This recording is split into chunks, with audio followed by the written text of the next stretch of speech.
Have you ever done something like, and then maybe called yourself an idiot as you're sitting at the charts? Usually after a loss, when you feel really low, you feel really terrible. But what about when you're sitting at the charts and you start to get very angry? And you think something like, I'm never going to make it. Why am I so stupid? Usually after you don't get into a trade and then the market makes a big movement. And then what about after you take a winning trade? It's exactly what we're looking to do. We're looking to get into the market and make some money. You close out your trade, you feel pretty good, but then this sinking feeling comes over you. And you think, what am I doing? Why am I trading like this? Because you see that you could have stayed in the trade and made another 1 to 2 risk to reward. The thing is, with trading, it's very easy to be pulled into a constant negative thinking cycle. So easy. And we start to look at things always from the negative. Now that becomes a huge problem. Maybe if you're just here because you've got a small interest in the charts and you're just kind of playing around, it doesn't matter so much. But if you are looking at trading as something long-term, something you want to do as an income source or potentially as a career, then it becomes enormously problematic. Why? Because it starts bleeding into all areas of your life. No matter what happens, you lose, you don't take a trade, or you take a trade, you feel miserable. And who suffers? Obviously you suffer. You feel terrible, but your loved ones suffer. You go through your day like this morose person who just doesn't want to talk to anybody, doesn't want to do anything. They're just thinking about the charts, thinking about what went wrong, what they did incorrectly.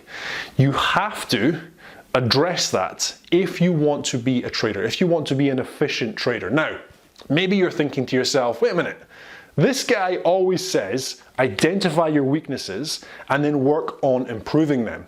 But if I'm not looking at my weaknesses when I come out of trades too early or I skip a good trade, then what am I supposed to do?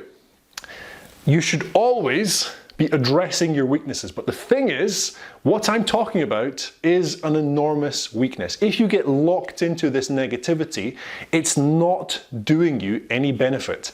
It's not helping you to improve. All that's happening is you're beating yourself up and you're making everyone around you absolutely miserable. Instead of feeling like an idiot after a loss, or going crazy at yourself for missing a trade, or taking a trade and winning and then thinking, I really should have held on to that for a longer period of time, you should be assessing yourself. You should change the way you're thinking about it. You should look at things like this and think, this is an opportunity for me to learn. So for example, if you get out of a trade and it moves to a much better risk to reward, you have to understand as a trader that it's almost impossible, I would say impossible actually, to get all of your trades perfect. You can't seek perfection as a trader. You're never going to get in always at the perfect place. You're never going to get out always at the perfect place. It just isn't possible because the reality is we don't really know what is going to happen. We just know over the long term, if we do certain things, it will leave us profitable overall. However, when you have these feelings, when you have these things that kind of make you angry and make you doubt yourself, you should be testing. You should say to yourself, okay, so I've had a losing trade, it's normal, but it's an opportunity for me to learn. Let me reanalyze this entry and make sure everything was correct according to my trading plan. If it was correct according to your trading plan, but you continue to have losses, you need to use it as an opportunity to learn again. Okay, so potentially something I am doing is not working or is no longer working. I need to start finding out what it is and start making the adjustments. If you skip a trade and you start to beat yourself up, you need to be able to look at it and say, okay, so was that an actual mistake, or is this just some random movement in the market that I shouldn't be trading anyway?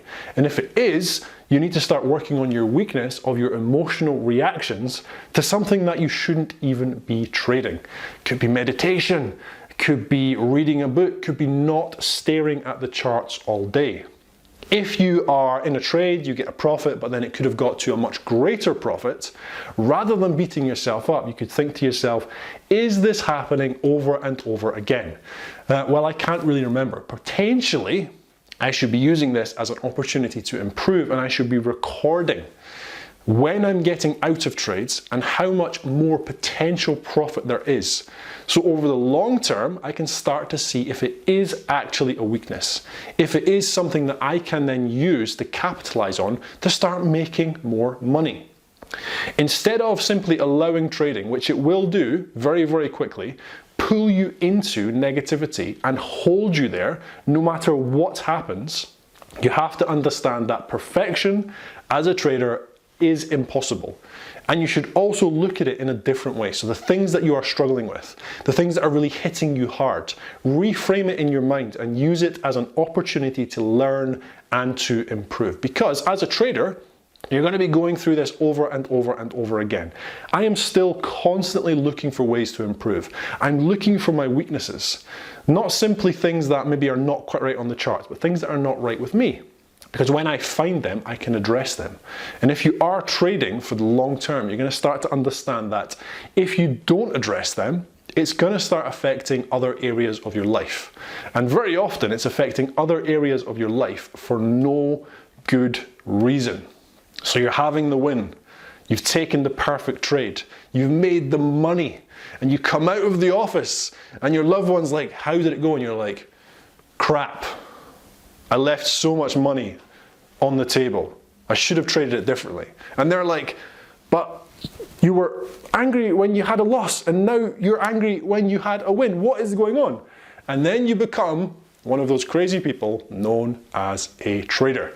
So you have to address those kind of things, guys. I promise you, if you can start looking at these things as an opportunity to learn and to grow, instead of simply allowing them to impact you negatively, it will help your trading, but it will also help you when you turn off the computer and when you step out of the office. Okay, so as always, I hope that was helpful. I hope you're all having a fantastic trading month. I'm James Orr, and thank you.